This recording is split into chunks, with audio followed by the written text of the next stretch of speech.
Jesús es el camino y la verdad, en Él hay esperanza, en Él hay paz. Yo quiero proclamar, Jesús es Señor. Jesús es el camino y la verdad, en Él hay esperanza, en Él hay paz. Yo quiero proclamar, Jesús es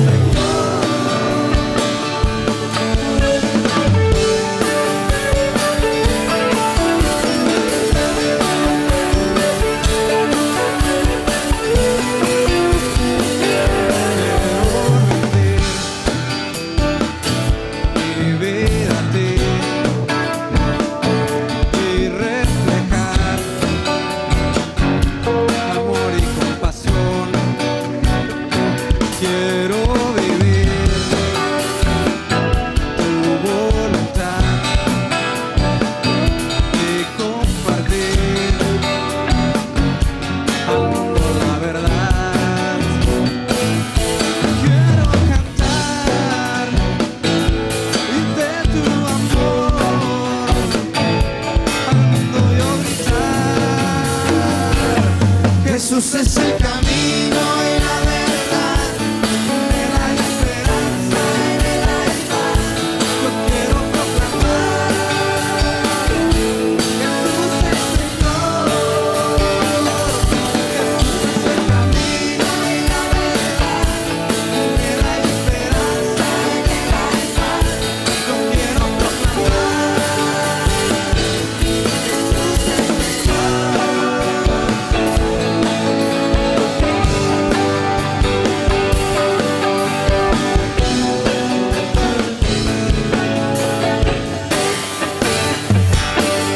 Jesús es el camino y la verdad, en Él hay esperanza, en Él hay paz. Yo quiero proclamar, Jesús es Jesús es el camino y la verdad, en Él hay esperanza, en Él hay paz. Yo quiero proclamar,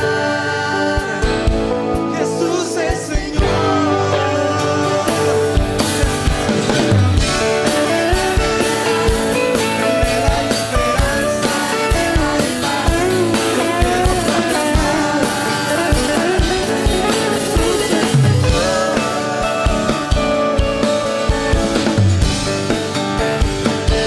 proclamar, Jesús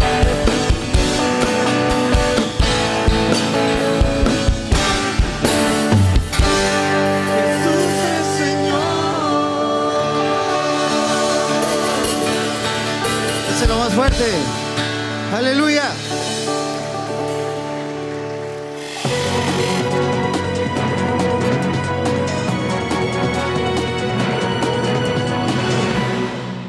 ¿Qué es orar? Esa es una de las preguntas que me han hecho también muchas ocasiones.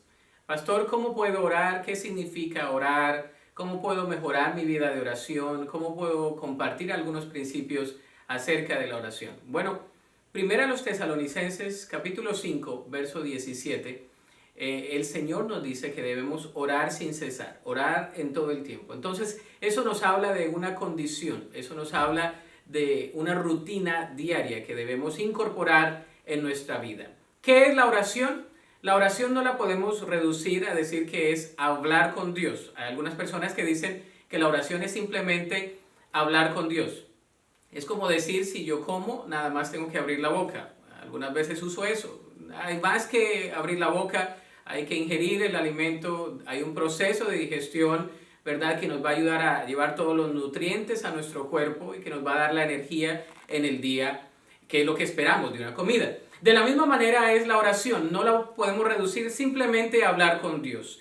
La oración incluye hablar con Dios, pero yo podría definir la oración como comunicarnos con Dios. Es un diálogo entre Dios y yo, ¿verdad? Es un diálogo mutuo, es un diálogo donde Él me habla y donde yo escucho, y donde yo hablo y Él me escucha. En la Biblia vemos repetidas historias, episodios donde hombres y mujeres oraron. Algunos oraron como la oración de Elías, que oró para que descendiera fuego del cielo. Otros oraron simplemente una oración como Señor, ten misericordia de mí. Una mujer valiente como Esther también oró y pidió misericordia de parte de Dios. Vemos tantas oraciones como la mujer que llegó a los pies de Jesús y se tiró allí desesperadamente porque su hija tenía una condición de tener demonios, estaba endemoniada y rogó, dijo, le suplicó, socórreme, Señor. Hay muchas oraciones en la Biblia y te invito a que leas las Escrituras.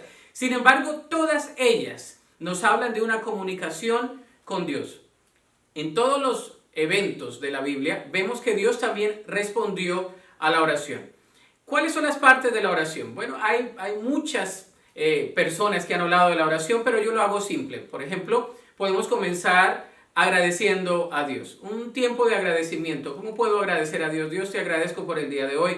Te agradezco por todas tus bondades, por todo lo bueno que eres. Eso es la bondad. Te agradezco por la familia, te agradezco por el día. En fin, la lista puede ser muy larga. Segundo, hay algunas personas que hablan de la adoración. Es decir, reconocer quién es Dios. Dios, sus características, su carácter. Dios, Él es un Dios bueno, es un Dios fiel.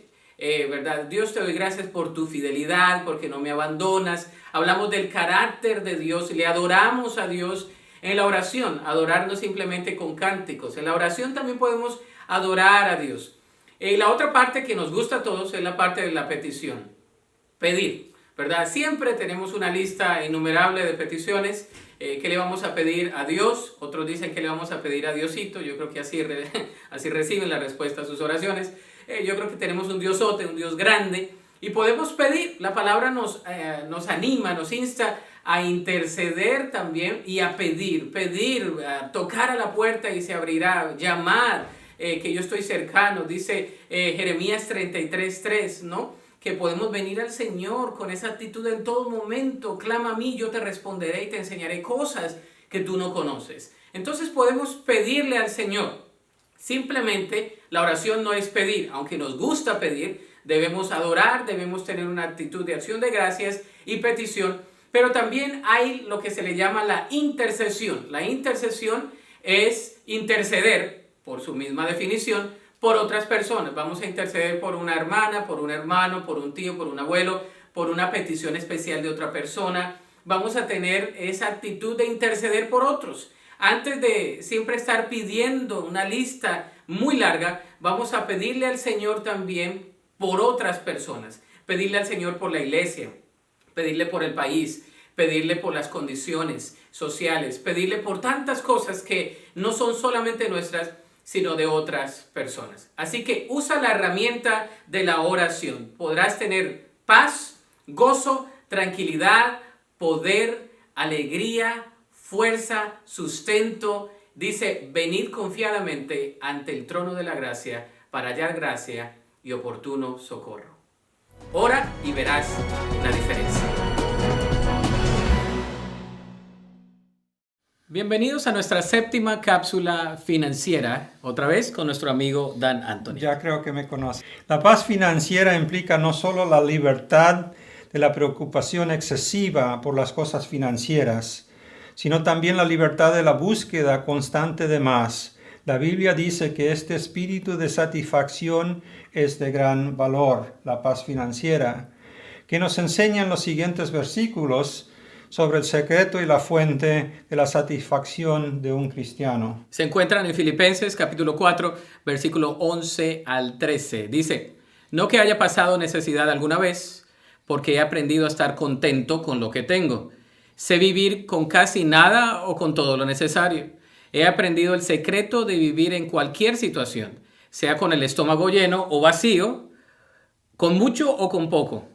Pues todo lo puedo hacer por medio de Cristo, quien me da fuerzas. Hebreos capítulo 13, del verso 5 al 6, dice, no amen el dinero, estén contentos con lo que tienen, pues Dios ha dicho, nunca te fallaré, jamás te abandonaré. Entonces, me gustaría dar este reto a todas las personas que están en la audiencia de esta escena. El verso para memorizar sería Proverbios 3, 9 al 10. Esta es la nueva traducción viviente. Honra al Señor con tus riquezas y con lo mejor de todo lo que produces. Entonces Él llenará tus graneros y tus tinajas se desbordarán de buen vino. Estas materias están traducidos de la serie Stewardship Bible Studies, que pertenecen a Evangelical Covenant Church, usado por permiso. Bueno, una vez más, debemos honrar al Señor con nuestros bienes, debemos tener un espíritu de contentamiento, debemos estar satisfechos con lo que Dios nos da y siempre poner a Dios en primer lugar. Muchas gracias por mirar esta cápsula financiera. Hasta la próxima oportunidad.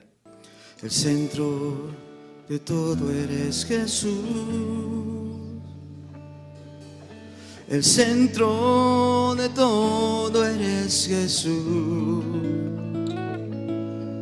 Desde el principio y hasta el fin, tú has sido y siempre serás Cristo. Cristo, el centro de todo. Oh, sí, el centro de todo. El centro de todo eres Jesús. Desde el principio y hasta el fin, tú has sido y siempre serás Cristo. Cristo, tú eres el centro. Nada importa más que tú.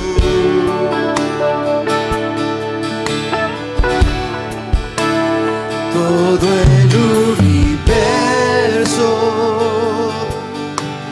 gira en pos de ti, Jesús, de ti, Jesús.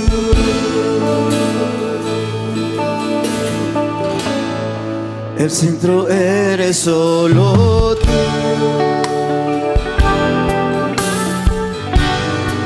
El centro eres solo tú. A ver, André, alaba al Señor.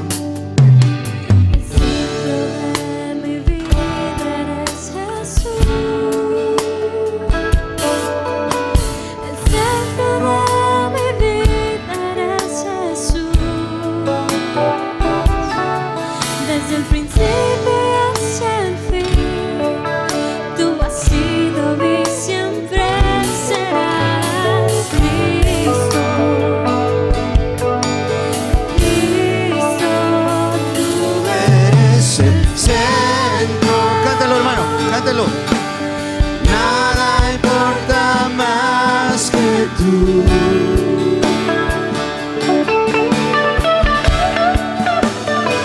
Todo el universo gira en pos de ti, Jesús. De ti, Jesús. Hasta el cielo, Cristo es el centro. Mi vida eres tú, sí, mi vida eres tú. De mi ser hasta el cielo, Cristo es el centro. Mi vida eres tú, sí, mi vida eres tú. De mi ser hasta el cielo, Cristo es el centro. Mi vida eres tú, sí, mi vida eres tú.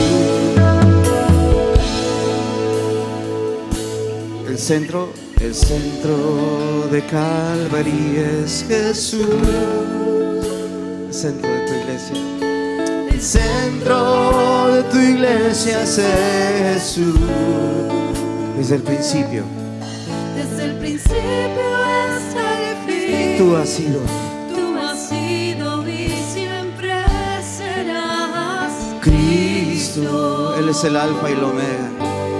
Cristo.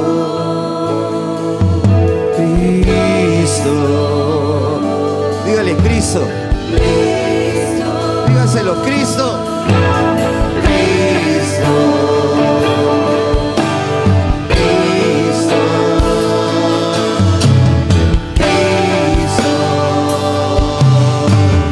Cristo. El centro eres solo tú.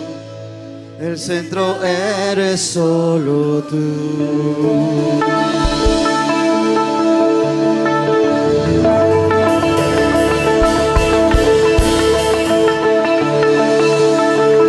Sí, Señor. Que siempre tú seas el centro de nuestra vida. Gracias.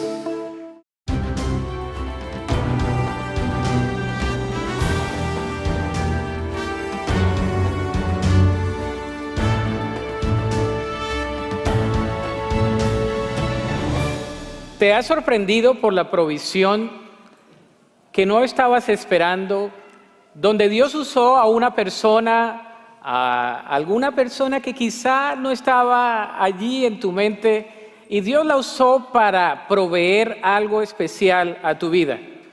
¿Te has sorprendido de la provisión sobrenatural de Dios? ¿Cómo Dios transforma? ¿Cómo Dios provee? ¿Cómo Dios es fiel? Dios nos ha provisto muchas veces de maneras inesperadas, cosas que no pensábamos que Dios nos iba a proveer y nos las ha provisto. Amén. Cosas que estábamos esperando y que no nos ha provisto, pero de otra manera Él nos ha provisto. Al seguir caminando en el Evangelio según San Marcos, el Señor Jesús sigue en una nación gentil, compartiendo el mensaje de la buena noticia. Después de haber sanado al hombre sordomudo, la gente sigue a Jesús con más ímpetu. Le enseñan por 3 días consecutivos debido al hambre espiritual que ellos presentan. ¿Se imaginan 3 días de enseñanza exclusiva con Jesús? Sentados todo el día escuchando al maestro de maestros. Yo hubiera querido estar ahí, pero no pude estar ahí. Dios me tuvo para nacer, al igual que usted, en este tiempo y en esta generación. Pero leemos la revelación bíblica, la palabra de Dios, y leemos este episodio donde el Señor Jesús está predicando y después de 3 días la gente le está siguiendo y tiene una necesidad física llamada hambre. ¿Cuántos de ustedes han tenido hambre de aquella buena? No les recuerdo porque se van a querer ir más rápido. Bueno, la Escritura nos dice que el Señor Jesús alimentó a esta comunidad que estaba alrededor de Él, y en este episodio lo vamos a leer el día de hoy, lo vamos a masticar. Está en el Evangelio según San Marcos, capítulo 8. Jesús alimenta a 4,000. Dice así la palabra de Dios del verso 1 al verso 10. Dice: en esos días se reunió una gran multitud y de nuevo la gente quedó sin alimentos. Jesús llamó a sus discípulos y les dijo: siento compasión por ellos. Han estado aquí conmigo durante, ¿cuánto? 3 días y no les queda nada para comer. Si los envío a sus casas con hambre, se desmayarán en el camino porque algunos han venido desde muy lejos. Sus discípulos respondieron: ¿cómo vamos a conseguir comida suficiente para darles de comer aquí en el desierto? ¿Cuánto pan tiene?, preguntó Jesús. 7 panes, contestaron ellos. Entonces Jesús le dijo a la gente que se sentara en el suelo. Luego tomó los 7 panes, dio gracias a Dios por ellos, los partió en trozos y se los dio a sus discípulos, quienes repartieron el pan entre la multitud. También encontraron unos pescaditos, así que Jesús los bendijo y pidió a sus discípulos que los repartieran. Todos comieron cuanto quisieron, se llenaron. Después los discípulos recogieron, ¿cuántas canastas? 7 canastas grandes con la comida que sobró. Ese día había unas 4,000 personas en la multitud, y Jesús las envió a sus casas luego de que comieron. Inmediatamente después subió a una barca con sus discípulos y cruzó a la región de Dalmanuta. Dios bendiga su palabra, ¿ok? Vamos a orar. Dios, te damos gracias por tu palabra revelada.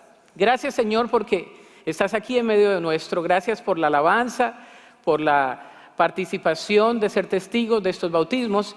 Y ahora pedimos, Señor, que en la exposición de tu palabra seas hablando a la mente y al corazón de cada uno de nosotros. Transfórmanos, Señor, a la manera que tú quieres. Señor, llega a lo recóndito de nuestro ser, que solamente tú puedes llegar, para causar una transformación de manera tal que podamos glorificar tu nombre. Lo pedimos en acción de gracias y en el nombre de Cristo Jesús. Amén. La provisión de Dios. Hoy comenzamos una miniserie dentro de nuestra megaserie en el Evangelio según San Marcos, llamado Claridad. Y el primer mensaje es provisión. Si usted se da cuenta, hay también una alimentación de los 5,000 y hay unas diferencias y hay unas similitudes. Quiero que caminemos por ellas. No sé si se recuerdan lo que Dios hizo. El Señor Jesús lo hizo también en capítulos anteriores. Los 2 milagros envolvían grandes multitudes. Había muchas multitudes que estaban siguiendo a Jesús. Ocurrieron donde no había acceso a la comida. Jesús usó un poco de comida para alimentar a muchos. También los 2 milagros incluyeron el uso de pescado y de pan. Nos hacen entender que en esa área había mucho pescado y mucho pan. ¿A cuánto les gusta el pescado? No a todos, pero les gusta la comida, el ribeye, ¿verdad? Los discípulos estaban envueltos en los 2 milagros.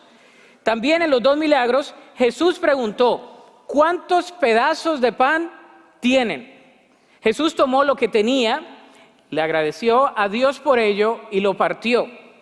En los 2 milagros el pan y el pescado se multiplicaron en las manos de Jesús, si usted lo estudia. Y también en los 2 milagros sobró una buena cantidad de comida.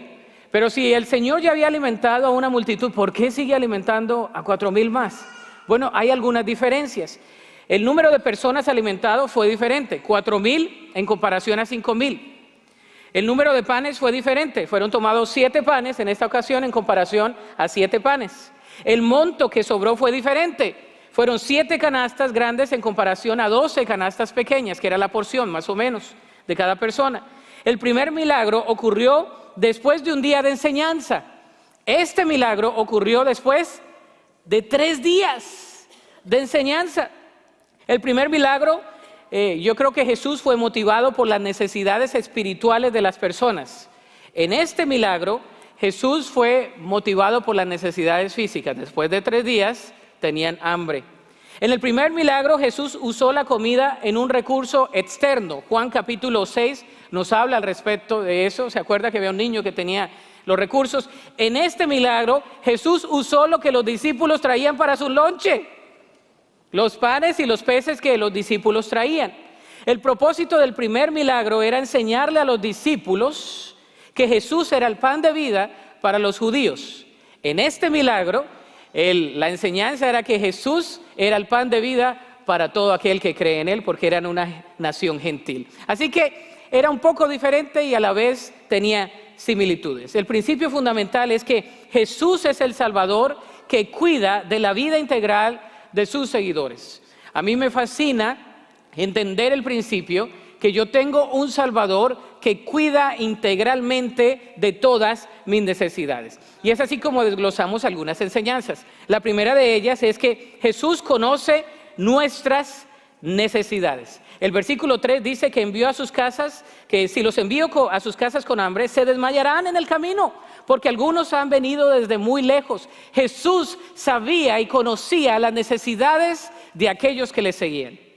Jesús conocía que habían estado con Él y que habían caminado largas distancias y no quería que fuesen a sus hogares con hambre física. Él conocía las necesidades que tenían ellos y yo creo que Jesús conoce las necesidades que nosotros tenemos. El Señor Jesús conoce cada detalle de nuestra vida y nada le es oculto. Él no es ajeno a nuestras necesidades. Muchas veces nosotros pensamos que el Señor Jesús se ha olvidado de nuestras necesidades, pero en este episodio nos damos cuenta que Él conoce cada una de nuestras necesidades. La teología de la prosperidad lo comparte de una manera diferente, pero nosotros compartimos de que el Señor provee abundantemente para cada uno de sus hijos. ¿Lo cree? El Señor conoce cada necesidad. Por ejemplo, en la Biblia lo vemos. Al pueblo de Israel le faltó agua y comida en la travesía por el desierto. ¿Y quién le proveyó agua y comida? Dios. David llegó a un punto en su vida donde no tenía nada para comer, en 1 de Samuel capítulo 21, y el Señor le proveyó. El Señor Jesús supo lo que era tener hambre y sed. En Mateo lo vemos. El Señor Jesús experimentó un sufrimiento y dolor inimaginable. Él conoce nuestras necesidades, y muchos en este día pasan por dolor, sufrimiento y necesidades físicas, emocionales y espirituales. Y déjame decirte que Dios conoce tus necesidades, cada una de ellas. No solamente Él conoce nuestras necesidades, pero Jesús siente compasión por las necesidades de otros. El versículo 2 dice: siento compasión por ellos. Han estado aquí conmigo durante 3 días y no les queda nada para comer. En este episodio nos muestra cómo Jesús siente compasión por los demás. La compasión es simpatía con intención de ayudar. Eso es la compasión. Una persona compasiva no es la que siente dolor y pena. Es una persona que se siente conmovida hacia la acción de ayudar. No solamente se siente mal por una necesidad, sino que tiene un plan de acción para cumplir y para ayudar a esa necesidad.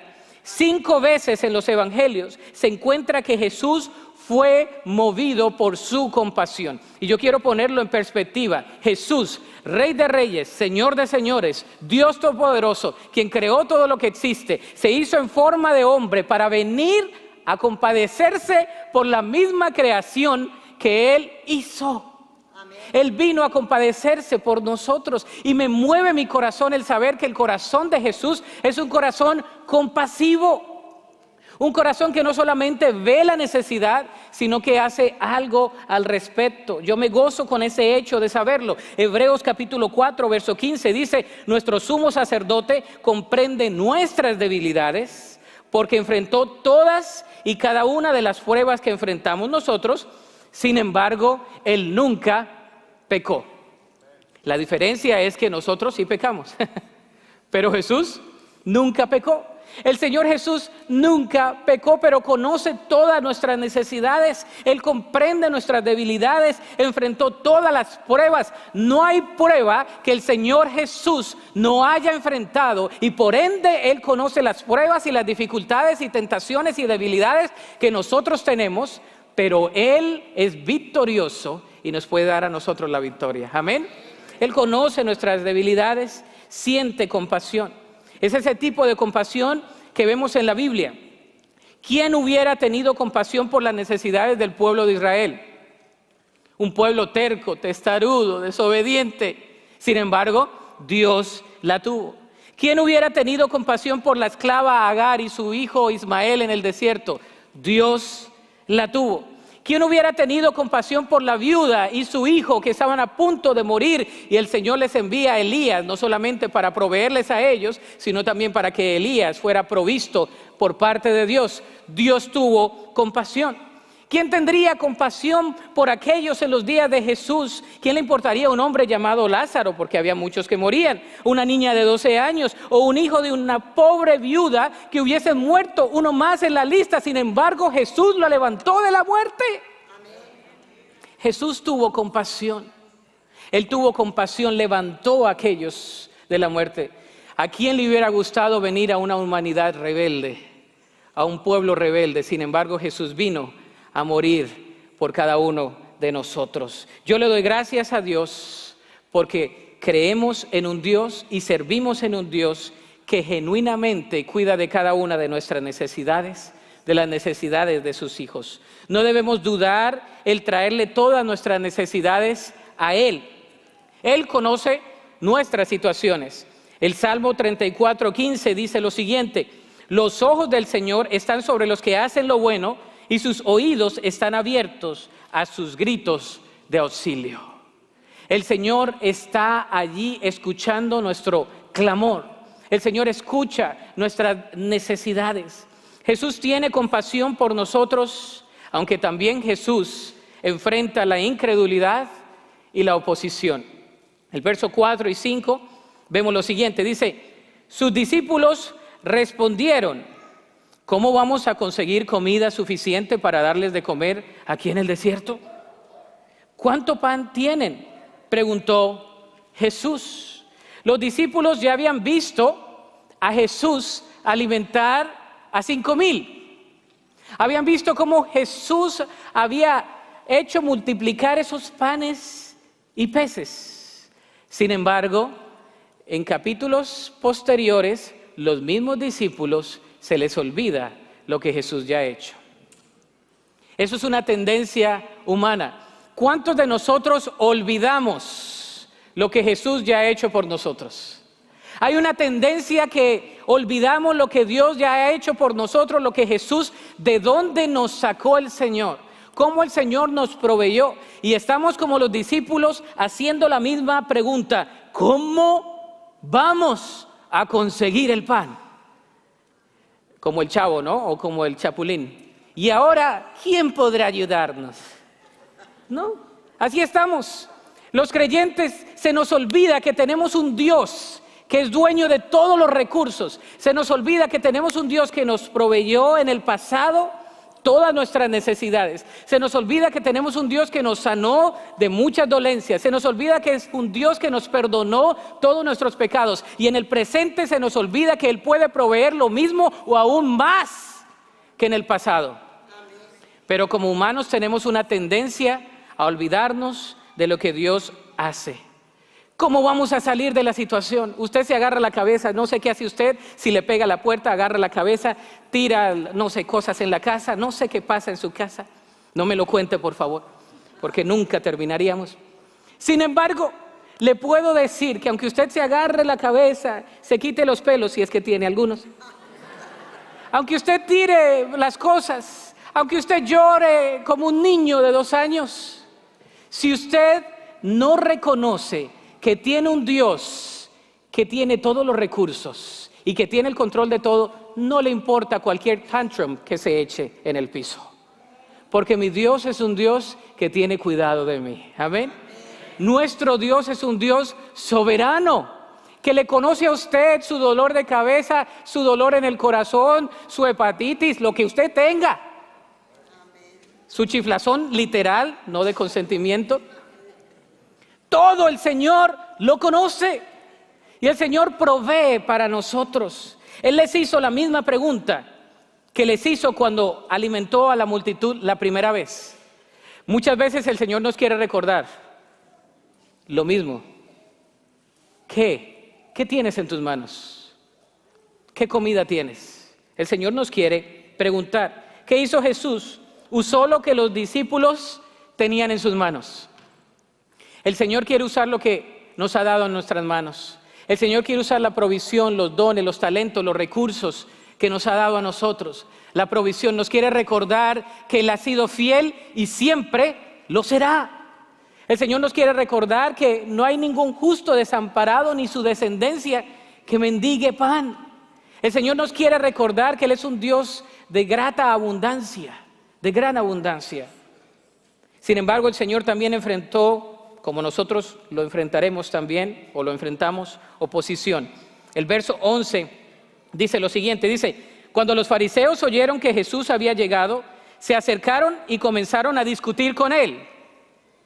Para ponerlo a prueba, exigieron que les mostrara una señal milagrosa del cielo que demostrara su autoridad. Cuando Jesús oyó esto, suspiró profundamente en su espíritu y dijo: ¿por qué esta gente sigue exigiendo una señal milagrosa? Les digo la verdad, no daré ninguna señal a esta generación. Luego regresó a la barca y los dejó y cruzó al otro lado del lago. Aparte de la incredulidad de los discípulos, el Señor tuvo que enfrentar la oposición de los fariseos. Los fariseos querían más señales y tenían un corazón totalmente que no estaba siguiendo a la voluntad de Dios. ¿Qué tipo de oposición tenemos nosotros para confiar en la provisión de Dios? Muchas veces tenemos tantos paradigmas mentales y tenemos tantas situaciones en nuestra mente, en nuestro corazón, que tenemos que recordar las palabras que el Señor Jesús le dijo a Marta, la hermana de Lázaro, cuando estaba ahí en el momento crítico donde ya había muerto. Jesús le dijo: ¿no te he dicho que si crees verás la gloria de Dios? Y quizá el Señor nos recuerda el día de hoy: hijo, hija, ¿no te he dicho que si crees verás mi gloria? hijo, hija, ¿no te he dicho que si crees, proveeré para esa necesidad? Hijo o hija, ¿no te he dicho que si crees, responderé a esa situación? Pero a veces dudamos, a veces somos como la veleta, ¿no? Para donde nos lleve el viento. Debemos ser fundamentados en la palabra y en la fe que tenemos. Sin embargo, también Jesús hace lo imposible. El verso 6 al 8 dice: entonces Jesús le dijo a la gente que se sentara al suelo, tomó los 7 panes, dio gracias a Dios por ellos, los partió en trozos y se los dio a sus discípulos, quienes repartieron el pan entre la multitud. Dice que encontraron unos pescadillos, así que Jesús también los bendijo y pidió a sus discípulos que los repartieran. Y más adelante dice: todos comieron cuanto quisieron. Ay, eso me gusta, ese versículo. Ese versículo es de mis favoritos, yo lo subrayé aquí en la Biblia. Todos comieron cuanto quisieron. La provisión de Dios, abundante, que queda uno y dice: ay, Señor, perdóname porque los niños de allá de Somalia no tienen nada. Pero qué provisión que tú me das. Ellos tenían tanta hambre. ¿Ha comido usted con hambre? Claro que sí, de esa hambre buena, ¿no? Algunos por la dieta y otros porque se les olvida comer y otros porque comen de más. Pero a veces, hace poco me sucedió en uno de estos días que se me olvidó comer al mediodía. Dije: pero ¿por qué tengo tanta hambre? ¿Por qué tengo tanta hambre? Dije: ay, pues si no comí nada al mediodía. Y en la noche llegué a la casa a devorar, hermanos, ¿verdad? Dije: ¿por qué tengo tanta hambre? Me puse a analizar. Ay, pues se me olvidó comer al mediodía. Ay, así, imagínense 3 días. No, pues si algunos de ustedes ya se quieren ir, ¿por qué quieren ir a comer? Imagínense la gente que tenía tanta necesidad física. Pero nos muestra también el hambre espiritual. El hambre que debemos tener para buscar de Dios y para compartir lo que Dios nos ha compartido a nosotros, la provisión. Qué bueno es ver lo que Dios hizo. Jesús tomó los panes en sus manos, nos muestra que Él toma lo que tenemos en sus manos y lo multiplica. Dice que Jesús partió en trozos, transformó los trozos en más trozos. El Señor es el único que transforma. Yo tengo un dicho, aunque a los reformistas no les va a gustar. Yo digo que el Señor no reforma, sino que transforma. Dios transforma, nos da un nuevo ser. Dice que nos da un nuevo hombre. Mi hombre antiguo, mi viejo hombre es horrible. No se quiere levantar, no quiere leer, no quiere orar, no quiere hacer nada. No quiere alabar a Dios. ¿No le pasa a usted eso? El viejo hombre que tiene usted ahí. No me mire con esa cara de inmundo pecador, pastor. Porque usted también. ¿Cuántas veces usted dice: yo me quiero levantar a orar esta semana, sí que voy a orar bastante? No. Se quedó ahí, comió y ya vio la televisión, se acostó y el Señor todavía está esperando que se comunique con Él. La carne, pero el Señor no nos da una carne nada más reformada. El Señor nos da un nuevo ser. El Espíritu Santo nos sopla un nuevo ser y nos da una nueva vida. Dice: las cosas viejas pasaron, he aquí todas son hechas nuevas. El Espíritu Santo obrando, y tenemos la lucha campal entre la carne y el Espíritu, el nuevo hombre. Jesús partió en trozos. Jesús dio a sus discípulos. Gálatas 1:4 dice: tal como Dios nuestro Padre lo planeó, Jesús entregó su vida por nuestros pecados para rescatarnos de este mundo de maldad en que vivimos. El Señor nos rescata de este mundo en maldad en el cual vivimos. Él vino a dar su vida, no solamente por sus discípulos, sino por todo aquel que cree en Él. En este milagro hay algunas cosas que el Señor nos recuerda. Le decía yo al pastor Julio que esta semana me puse a escribir este mensaje y dije: pues aquí sale como toda una serie. Así que aquí va. Jesús vino a salvar a todos los pueblos. Y se me viene el versículo en Apocalipsis 14:6 que dice: y vi a otro ángel que volaba por el cielo y llevaba la eterna buena noticia para proclamarla a los que pertenecen a este mundo, a todo pueblo, a toda nación, tribu y lengua. El lenguaje del Señor era salvar a toda nación. Ahí aún en ese milagro nos recuerda que Él no había venido nada más a un grupo de judíos, Él vino también a los gentiles, a todo aquel que cree. Jesús es más que suficiente para suplir las necesidades de su pueblo. Y déjeme le leo una promesa. Efesios 3:20 dice: y ahora que toda la gloria sea para Dios, quien puede lograr mucho más de lo que pudiéramos pedir o incluso imaginar mediante su gran poder que actúa en nosotros. Usted y yo tenemos el poder de Cristo que actúa en nosotros. Él puede suplir nuestras necesidades. Mateo lo dice, así que no se preocupen por el mañana, porque el día de mañana traerá sus propias preocupaciones. Los problemas del día de hoy son suficientes por hoy. ¿No le parece? Pero ahí andamos preocupados. ¿Y mañana? ¿Y en un mes? ¿Y en 3 años? Planee bien, prepárese bien, claro que sí, porque es bíblico, pero no se preocupe tanto. ¿Cuántos son tan preocupones? Levanten la mano, a ver, reconocer es bueno. Los demás, mire, los demás están en negación. Hay que orar por los hermanos que están en negación en esa etapa. Es la primera etapa y para salir de ahí tarda uno. Pero somos preocupones, que qué va a pasar, que me van a pagar, que no me van a pagar, que me va a salir esto, que me salió un tumor, me salió otro. Y nos preocupamos por todo. Que la vecina le dio el azúcar, a mí me va el azúcar. ¿Qué tiene la vecina? ¿Qué tiene que ver? Que el compadre que le dio no sé qué y que la comadre le dio no sé. Y nos preocupamos hasta por todo. Por todo. Dice la Escritura, preocúpese por lo de hoy. ¿Es suficiente o no? Hoy es suficiente. Mañana va a ser suficiente por lo de mañana. Él te puede dar aliento en las tormentas más grandes de tu vida. Segunda a los Corintios 12:9 dice, cada vez Él me dijo, mi gracia es todo lo que necesitas, mi poder actúa mejor en la debilidad. Mi gracia es todo lo que necesita porque mi poder se perfecciona en la debilidad. Mi gracia es todo lo que necesitas porque el poder de Dios actúa en la debilidad. Mi gracia, dice el Señor, es todo lo que necesitas porque mi poder actúa en tu debilidad.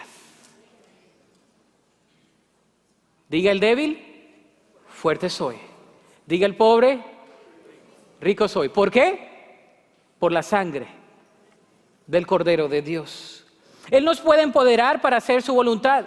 Dice Filipenses 4:13, ay, ese nos gusta a todos. Todo lo puedo en Cristo. Ay, ese es el versículo que si nadie se sabe, todo el mundo se lo sabe. Y lo sacamos fuera de contexto, lo trillamos, le damos vueltas, lo metemos a la olla, le echamos chile, salsa y lo sacamos fuera de contexto. Cuando el apóstol Pablo viene sufriendo y viene hablando del padecimiento, del contentamiento, y en esos momentos dice, la única manera que yo puedo vivir mi vida es a través del poder de Cristo. No es una actitud positivista de campeón, es una actitud de reconocer que no eres campeón si el Espíritu Santo de Dios no actúa en ti. Por más ganas que le eches, me fascina ese dicho mexicano, échele ganas, hermano. Sí, algunos me abrazan y me dicen, échele ganas. Pues ya le estoy echando, hermano, desde hace rato. ¿Qué más ganas quiere? Échele ganas, échele ganas. Sí, por más ganas que le eche, por eso está frustrado usted. Porque no se trata de tantas ganas que le echa, se trata de dejar que Dios le eche ganas en usted. Que Dios actúe a través de usted. Usted trate y trate de cambiar, trató de cambiar, de dejar de decir eso, dejar algún vicio, alguna cosa, y no puede. Déjelo. Tiene que hacer como la canción de Disney, Let It Go. ¿Verdad? Él puede ser exactamente lo que necesitas para cada etapa de tu vida. Los salmos me fascinan, pues el Señor Dios, nuestro sol y nuestro escudo, Él nos da gracia y gloria. El Señor no negará ningún bien a quienes lo hacen, a quienes hacen lo correcto. Oh Señor de los ejércitos celestiales, qué alegría tienen los que confían en ti. ¿No tiene trabajo? Busque trabajo, eso sí, ¿no? Pero confíe en el Señor. Si usted va con una posición de derrota desde el principio, pues no va a conseguir nada. Usted emprende algo y ya tiene todo el negativismo, no me va a salir, pues no le va a salir.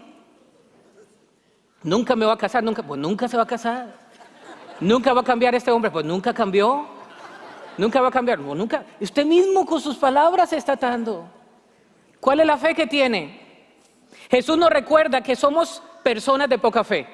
Le dice a sus discípulos, ¿Qué tienes en tus manos? Yo me imagino que Pedrito está mirando. Óyeme, Juan, ¿trajiste lonche?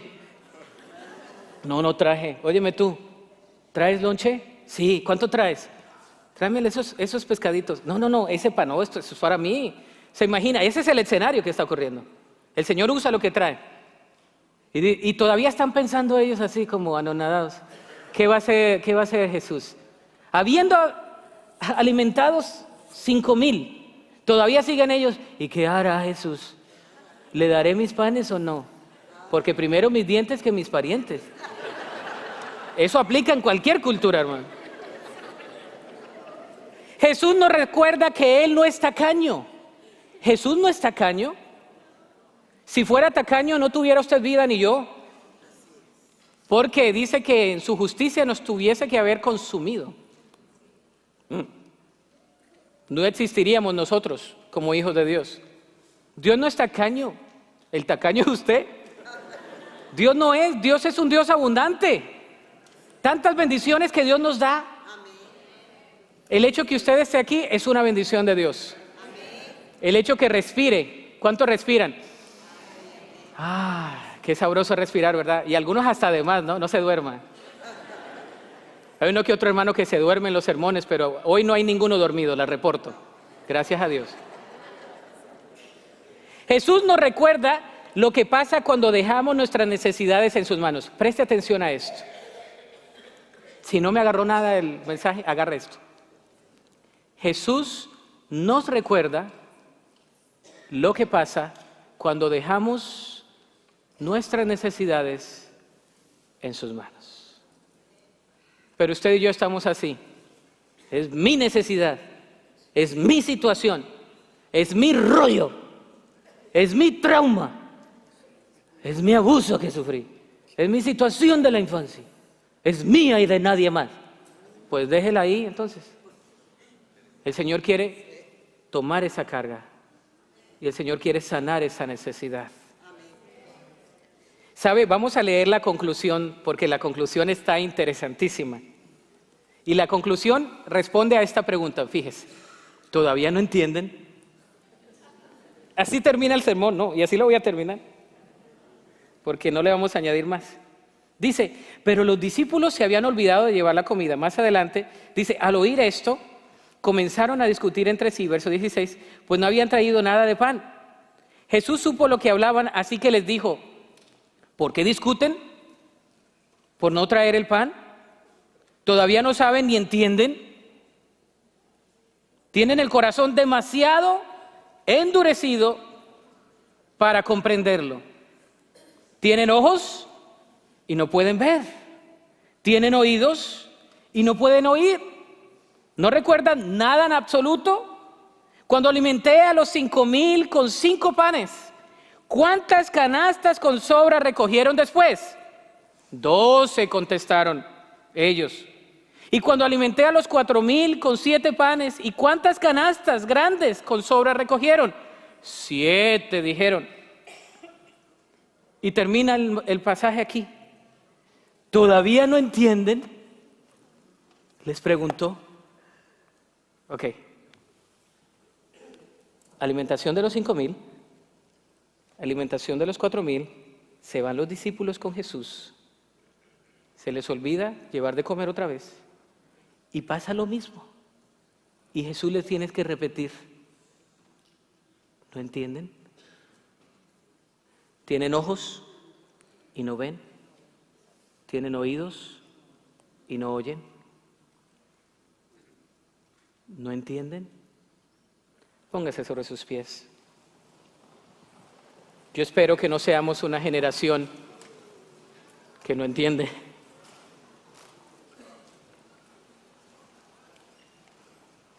Espero que seamos una generación que sí quiere entender.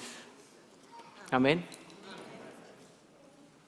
Que seamos una generación que escucha el mensaje y lo adopta en su corazón, y que no tenemos un corazón endurecido, un corazón duro.